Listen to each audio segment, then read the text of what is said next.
Amaze.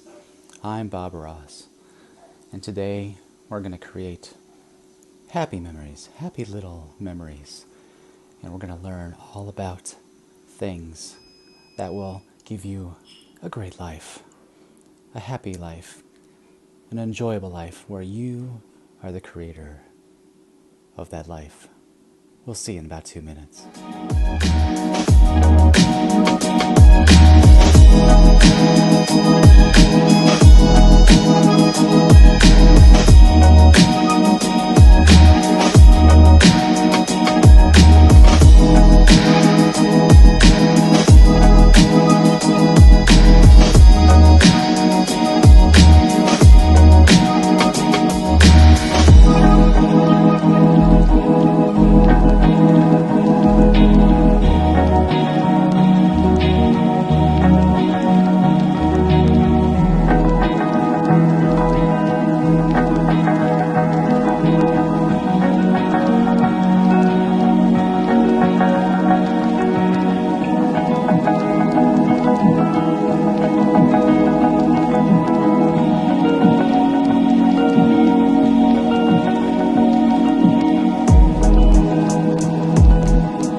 Well, hey, 30 Days to Amazers. Welcome to day number, what is it, 25? 25 out of 30 days. Man, I continue to be impressed by making it this far. So good job. 5 days left. Whoa.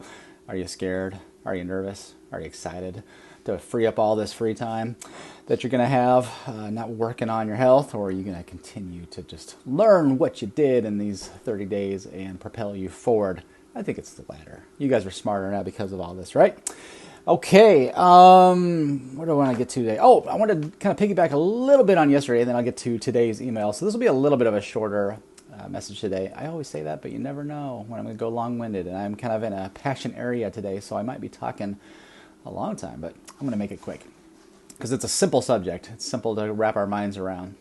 But the concept I wanted to talk about when we were talking about sun exposure and also kind of just the morning routine, one thing I forgot to mention, that if you go outside and you burn quite easily, it might not just be because you're from some Nordic country or you're just albino or something like that. A lot of, and we kind of talked about the diet component too. If you are loading your body full of inflammatory foods, it's really kind of not enabling you to ward off a lot of the sun's ultraviolet radiation very well, and you're not able to process that very well. So diet's the first thing to look at. But you know what another thing is sunglasses.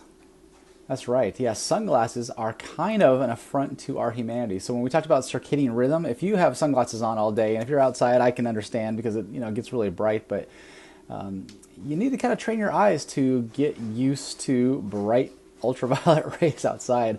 And there's some process that happens in our bodies when we do that, when we are not tricking, because when you're wearing sunglasses, you're kind of tricking your body to think, oh, it's still nighttime out or it's still dark out. And so, first of all, it's going to mess up your circadian rhythm. So I think if you're having trouble sleeping at night, a thing you can look at is not having sunglasses on all the time, or every time that you go outside, or every time it's bright and sunny. Now, I own a pair of sunglasses. I don't want to be just, really, dogmatic about that kind of thing. But I also know that every time I wear them, that I'm tricking my brain into thinking it's nighttime. But here's the other thing: there's some chemical process I'm going to get this. I know I am.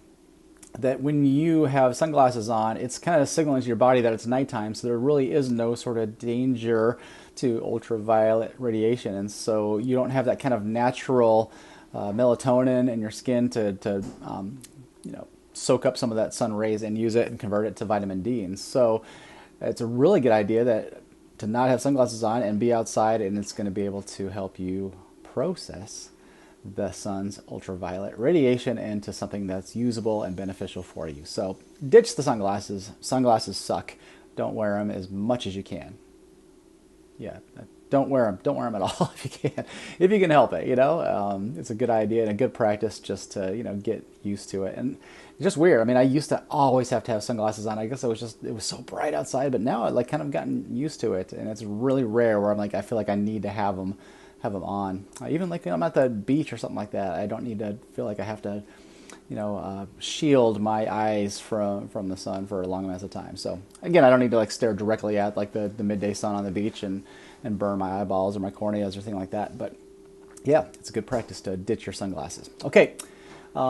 In that same vein, what I wanted to talk about today was how sunglasses suck and also how shoes suck. Now, before you turn off the video, just hear me out on this. If you haven't watched the little video that was in the email, it's about 9 minutes long, called The Shoespiracy, and it's probably the best explanation of why shoes suck. And I think we need to change our thinking with this. Now, I've talked to people about this because they think I'm kind of weird. A lot of my friends think I'm weird because of the footwear that I use, but it usually opens up kind of interesting conversations. But the logic goes, and I used to follow this logic, is if I have foot pain, and so many of us do, it's oh, my feet hurt all the time, I'm on my feet all day long, my feet are sore, I've got plantar fasciitis, I've got heel pain, I've got all sorts of toe pain, I have, just insert whatever ache or pain that you have from your feet or your lower back or something like that. So I need to have cushions on my feet. I need to have something that's really soft and pillowy, and that kind of makes sense, right? But what happens, a lot of ways you can look at this. First of all, I used to think that I needed a shoe with a lot of arch support, because I'm okay, when I put a shoe on with a lot of arch support, that kind of feels better. I'm kind of giving my arches some support. So intuitively, that almost makes sense. But if you really think about it, what you're really doing is you're weakening your arches. You're not allowing your muscles and your tendons to build up strength to... It's kind of the way it was described to me was the guy who is the CEO of Zero Shoes, and he was talking about, if you've ever seen an arch, like a bridge, how strong that bridge is. But when you take one of those things out, the thing collapses. And so our arches are kind of the same way. They need to be strengthened. So our feet need to be strengthened, and we have babied those little things probably since we were little kids. Do you remember Keds stores? Is Keds still around? I don't know if it's a store or if those shoes are still... I remember when I was a kid, there was a shoe store at the mall just for kids, and it was called Keds. And so you would go there as soon as the kid was able to, even before they were starting to walk, we put them in these little Keds shoes. And the thinking was, hey, that's going to help them have stronger feet, and it's going to help them walk faster. And that was kind of the thinking. And I don't think that we could have been any more wrong with that, is that we don't need to ever put our feet in essentially what is like a cast.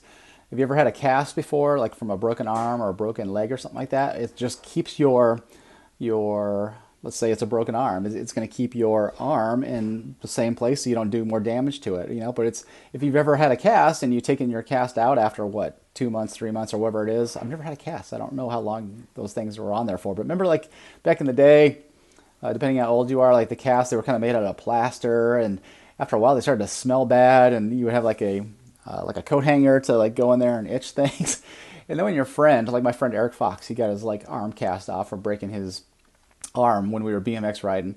And I don't know, after a couple months, he took the thing off, and his arm was, first of all, it smelled terrible. It looked horrible, and it was all shriveled up. And that's kind of what a cast does for it's really good for fixing broken bones, but terrible to have around our feet all day long.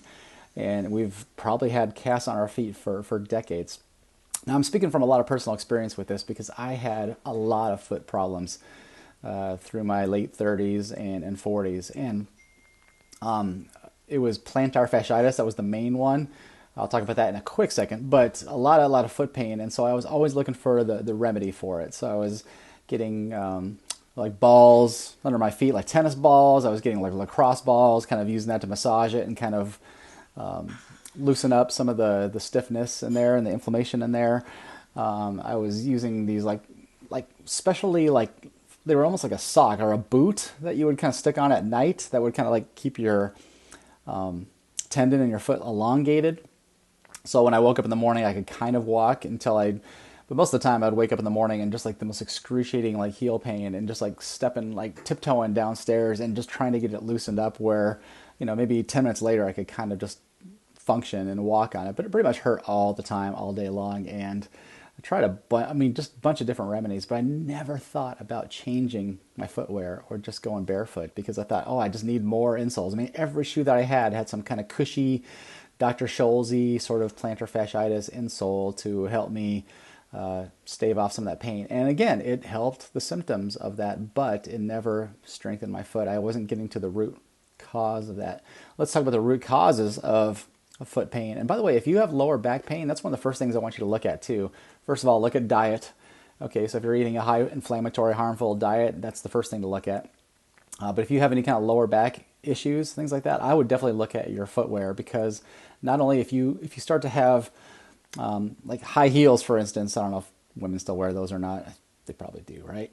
On occasion. But if you have, shoes that kind of make your foot not like flat to the ground and when you're walking and moving in unnatural ways, it can put a lot of strain on your lower back or all sorts of places in your back. And you probably know this too. If you've ever sprained an ankle, you start kind of favoring that ankle, so you kind of just walk weird for a couple weeks, and then all of a sudden your back starts hurting. It's like, we're supposed to be in like perfect like symmetry with every step that we take, and shoes are not helping us do that. Most shoes are not helping us do that. So I want us to think differently about that. And if you have plantar fasciitis, by the way, I've got a great video on how to get some.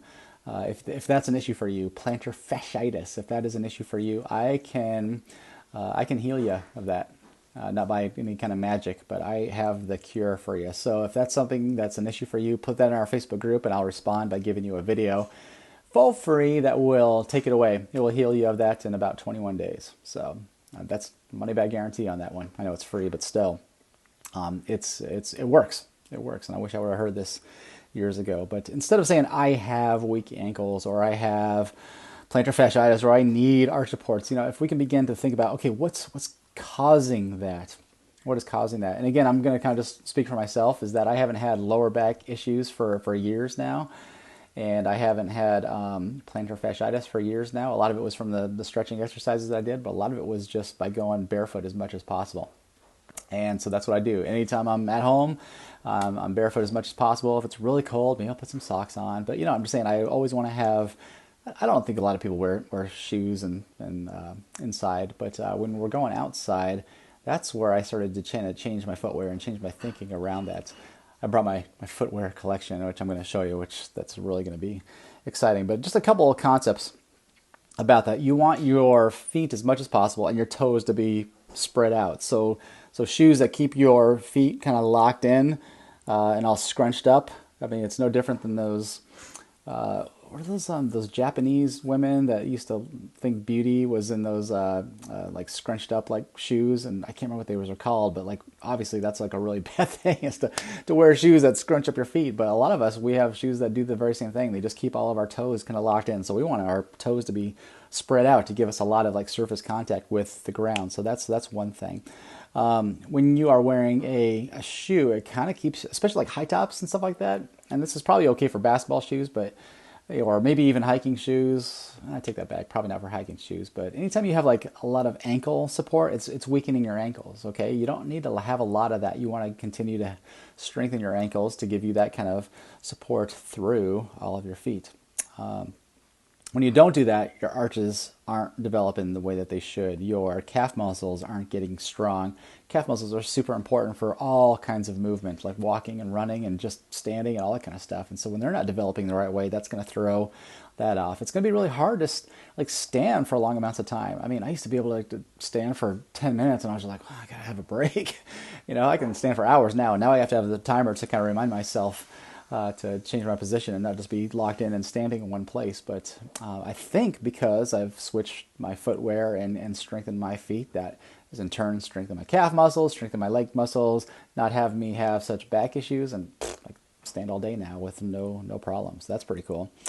I want to talk about grounding a little bit, but I don't know very much about this. But it's a good practice to go outside barefoot for a couple minutes a day. And walk on the grass. Connect with the earth. That sounds kind of woo-woo-y, but the earth has a magnetic field around it. It's what makes life possible. Without a magnetic field, we wouldn't have an atmosphere. Without atmosphere, we would freeze to death or burn up. And so it's pretty cool that we live in a planet that has an atmosphere, but that's only made possible by this magnetic field that we have. We're not going to get a physics lesson today, but we live in an earth that has a magnetic field, a strong one, that keeps us alive, and we are magnetic and electrical beings. Like if you've ever seen The Matrix, we're a battery. And so it's really good, just the same way you might ground a plug or ground a switch. We're not going to get an electrician lesson either, because I'm definitely talking out of school. But if you go outside, just spend like a minute just kind of connecting with the earth. And apparently some really smart people have said, hey, grounding is really, really good for us to kind of ground our electrical signals. You can read up about this and Google that, DuckDuckGo that. I know there's people in this group that probably know a lot more about grounding, but I've heard from smart people that's a really good thing to do. So I do it often, and I don't really know what it does, but I do it. I'm going to trust the smart people that say I should, make sure I get some constant grounding in with bare feet. Okay. Let's see. Anything else I want to talk about that before I show you my collection? I would say this is that if you're catching my drift, if you're liking the cut of my jib with what I'm saying, you might say, okay, I'm inspired. I'm gonna go get some barefoot shoes, or I'm gonna start walking barefoot around my house a little bit more. And then all of a sudden you're like, oh, you do that for 1 day or 2 days or maybe a week, and you're like, oh, I've got like foot pain now, so forget that. I'm going back to my cushy New Balance sneakers. And I guess I just want to challenge you on that is like, it takes a while to adjust with that. If you've been decades in a cast, if you've been decades with arch support or with plantar fasciitis or whatever it might be, it's going to take your everything to kind of get realigned. And there might be some pain in there, but you don't have to do it all at once. I mean, just whatever your level is, maybe you can go a half an hour longer inside barefoot, or you can do grounding 1 minute a day, or you can invest a little bit of money in some barefoot shoes and just wear them like, okay, if you're going to go out for the next hour, or the next 10 times you go out, maybe I can wear them 1 out of every 10 times and work up to 2. If you're like a treadmill runner or just a runner, I mean, this is something that you're probably going to want to transition to, but if you go from kind of running shoes like Adidas shoes with a big cushion that you're running in, and then all of a sudden that you say, I'm not going to go barefoot now, you're probably going to have a lot of issues, probably a lot of shin splints and a lot of other problems. So it's really good to kind of wean yourself into this lifestyle, but don't give up on it, because you will be so much better and feel so much better. Everything will start to work. I just believe this so strongly. It's definitely worked in my life. And that's why we're talking a little bit about it today. So, and also if you make a barefoot post, so maybe you bought a pair of barefoot shoes, or you're walking around barefoot, or you're grounding, hey, put that in our Facebook post. Remember, that gets you 5 points. I'll actually bump that up to 10 points because I feel so strongly about this. You'll get a 10-point bonus pointage if you give us what's your barefoot journey like, or what's something that you're trying out, or some foray into this crazy field of no shoes, going barefoot, baby. So yeah, so I've been doing this for about 3 years now, and that's why I become such an evangelist for this barefoot movement, if you will. And it's just made such a difference in my life. And I really geek out on shoes now. So this might be really boring or really interesting to you, but I want to show you my barefoot collection, starting from my least favorite to my most favorite. Okay, so this is my least favorite one. This is like a $20 investment I got off of Amazon. It says Tesla on it, but Elon Musk did not make these shoes. But yeah, $20 investment, and I would suggest these for, hey, if you're inspired to try it out, hey, $20 just to try it out. It's not going to break the bank too bad. So I can't remember what the normal ones are, but if you just search on Amazon barefoot shoes and come up with something that looks kind of like this. But as you can see, there's not a whole lot to these things, and they kind of scrunch up pretty easily. So this is what like a minimalist barefoot shoe will kind of look like, and it will only set you back $20. And it comes in all cool like colors. I got the teal version. These are my lawnmower shoes right now. Sometimes I barefoot lawnmower, mow the lawn in bare feet, but then the neighbors start looking at me like I'm gonna cut off my toe. As if I'm wearing one of these, it's not going to cut off my toe. But I'm not too worried about it. But if the neighbors aren't around and I'm not mowing the lawn barefoot, I'll wear these things. I've got these Morels barefoot shoes. These cost me, I think, like about $60. So they're a little bit more expensive. These are really comfortable, and there's not a whole lot to them as well too. Again, you can get them in really obnoxious colors. My wife calls these my clown shoes, and they definitely look like clown shoes when I wear these out. And I actually had a picture. I was in a Ross one time. I was in the checkout line, and this guy was taking a picture of my shoes, and I think he was laughing under his breath, like, look at this guy, like, with his orange shoes. But these are really pretty cool. There's not much to them, and you can feel so much of the ground when you walk. Sometimes that's a good thing, sometimes that's a bad thing. But, for some reason, we always think that we probably shouldn't go out barefoot because all the broken glass and all the hypodermic needles that are there, it's pretty minimal, right? That's pretty minimal. There's not broken glass and hypodermic needles everywhere. There's not germs that are, trying to, kill your feet. By the way, a guy named Dr. Paul Brand, who was a fascinating doctor, he's dead now, but he wrote these books with Philip Yancey called The Gift of Pain, and he wrote another book that I can't remember of. He was a leprosy doctor, and I thought it was always interesting that he spent all of his doctor years barefoot. I don't think he was a barefoot enthusiast, minimalist shoe kind of guy, but he just wanted to connect with the earth and kind of feel the earth under him and all of his practices. So I don't know if you go to the doctor's office and your doctor's barefoot, if that would creep you out, but yeah, some doctors have done this, and he's a hero to me. So read The Gift of Pain by Dr. Paul Brand. It's a freaking amazing book. All right, so that's the Morels. Here's some really ugly ones. These are the Vibram 5-finger shoes. I don't know why they call them 5 fingers, because these are actually like toes. But maybe you've seen these like toe shoes. I don't know if I like these or not. I wear them when I go to the gym, when I used to have a gym membership a lot. So I really liked lifting weights in these things. Felt like a really good contact and grip. Did a little running with these and some trailing with these. But these were, by the way, when I'm tipping all these out, they were getting all over my laptop, all the gunk from the last trail run there. So I'm going to have to be cleaning my laptop after this. But these are kind of funky shoes, but some people love these things. They love the feeling of getting toes in each one of these little compartments and how that kind of keeps everything spread out, and you get a lot of kind of contact with it. They look kind of funny. So when I wear these around, I mean, people are kind of laughing at me as well too. But I don't care. I can get over myself. But I like these a lot. Here's my very favorite brand of shoes. These are called Vivo Barefoot shoes. So vivobarefoot.com is my very favorite shoe company, and these are kind of like the Cadillac of barefoot shoes. They'll set you back a lot of money, but they have like the best selection, and I just like them probably more than anything. They're so stinking comfortable. So I wore these ones out big time. This is the one of my pairs. The right foot of these has a piece of duct tape on the bottom because I have like so worn these out. I've put thousands of miles on these things. So these have been my best friend through thick and thin for the last probably 3 years or so. And I just upgraded that to these bad boys. By the way, that's the Vivo Barefoot logo right there. So when I see that, I geek out. But I bought these Magna Trail things, and so you can see like it's like a boot, but it really kind of scrunches up, and so it gives you a lot of contact, a lot of good grip.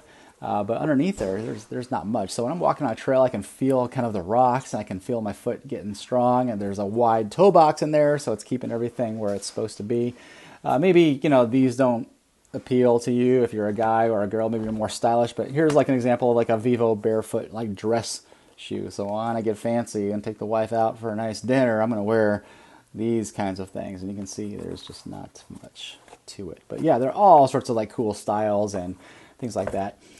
This is probably my very favorite. This is the last one. These are Earth Runner sandals.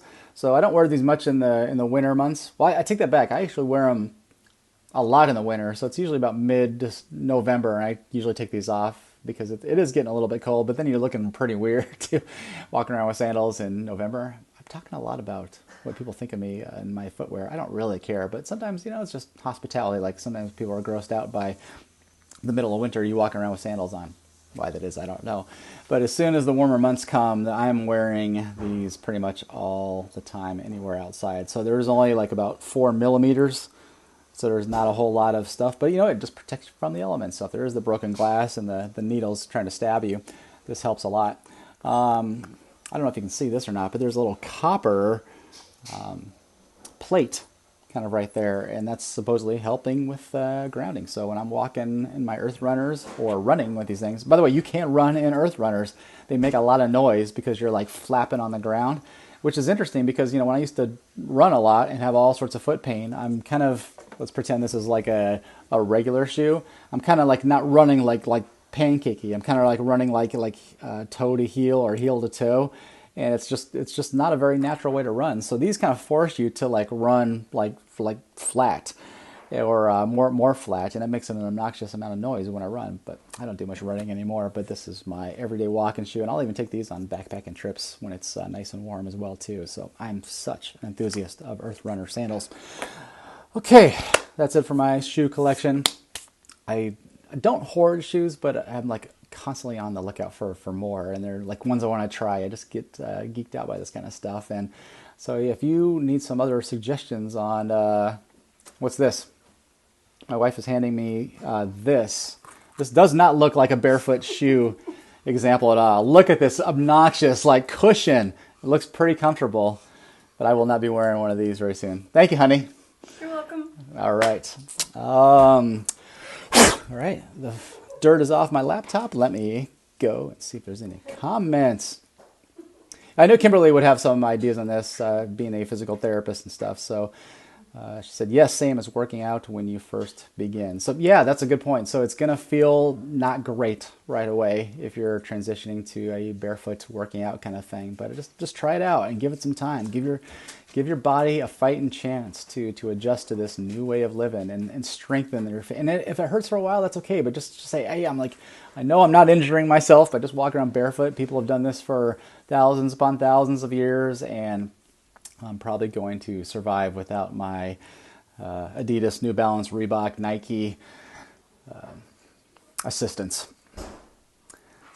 Josh says, it's why you feel so good when you're camping. Yeah, that could be one of the reasons why. You know what? That's interesting. I used to, when I had my big padded hiking shoes with all the like support in them, I would get to the end of the day and set up camp, and I would have special camp shoes because my feet were barking and aching and so sore. And that never happens anymore. When I wear like these things, they have like no arch support and no cushion. Why is that? Why is it that I used to have the big cushion shoes, and after 10 or 12 miles of walking, I was just, my feet just hurt so bad, throbbing, and I'd have to walk around in like Crocs at the campsite. I think that just goes to show you, like, man, I've just really, over the last couple of years, been able to kind of strengthen my feet, and it makes all the world of difference. So now I don't need extra camp shoes. So if you're a backpacker, that can help you as well. Josh is going to do a post about barefoot shoes. So yes, when I find out what that is, put it in our group, or if you put it on Instagram, I'll tag everybody in it, or give a link to that. We would love to hear your take on that. Flip-flops don't count as good shoes either. They call them flip-flops because they make that sound, that flip-flop, right? And so if there are sandals that just have like just this kind of thing, you're actually spending a lot of your energy trying to kind of keep your flip-flops from flopping off. Have you ever noticed that? You're almost kind of scrunching your toes to kind of keep them like on, and yeah, you can kick them off really easy, and some of them have like the bottle opener on there, so I know that's kind of cool if you're in Cancun like Ted Cruz and you want to crack open a Corona or something like that. But for the most part, yeah, have sandals if you're gonna wear sandals that are gonna support just hanging on. Right it's not gonna feel like shoes. Like when I have these on, I kind of forget that I'm even wearing them. That's what you kind of want with barefoot shoes. You want to kind of forget that you're wearing them and make it feel like you're still connecting with the earth and feeling your feet move and getting strong. And it's such a wonderful experience. I wish everybody could try it out. So Kimberly loves her Zero shoes. You might have to post a picture of your Zero shoes. I have not found one, like a style that I like, although I've got one in my Amazon cart. They're white and they got red, white, and blue stripes on there, and I think they're discontinued. So I'm thinking about splurging the $90 for them this week. Yeah, they're the only ones that I've really liked style wise, but I hear that they're amazing. So yeah, the women's styles are better than the guy ones. I don't know why that is. So, but yeah, Zeros are an awesome shoe. There's so many brands and so many different companies, but these are a couple of my favorites. So, yeah, Kimberly, we want to see your Zeros, so show them to us. All right, let me see if there's any other comments anywhere else. That is it. So, all right, I kept it under a half an hour. I'm proud of myself. Well, you guys have a great day. Go barefoot, man. It's got to be the shoes, as Mars Blackman would sometimes say. All right, you guys have a great day. Talk to you tomorrow on Friday. Oh, by the way, tomorrow, if you didn't get the email, having a very special guest, my #1 health hero of all time. You're going to love listening to Aaron Power. So if you have any questions, anything we've talked about or anything we haven't talked about, she is a wealth of knowledge. And so I'll be posing a couple to her. But if you have any, you can email me. From that email, you can put them in our Facebook group, but just submit any questions you got, and I will ask those to her of tomorrow. So do not miss tomorrow. It's going to be awesome. All right.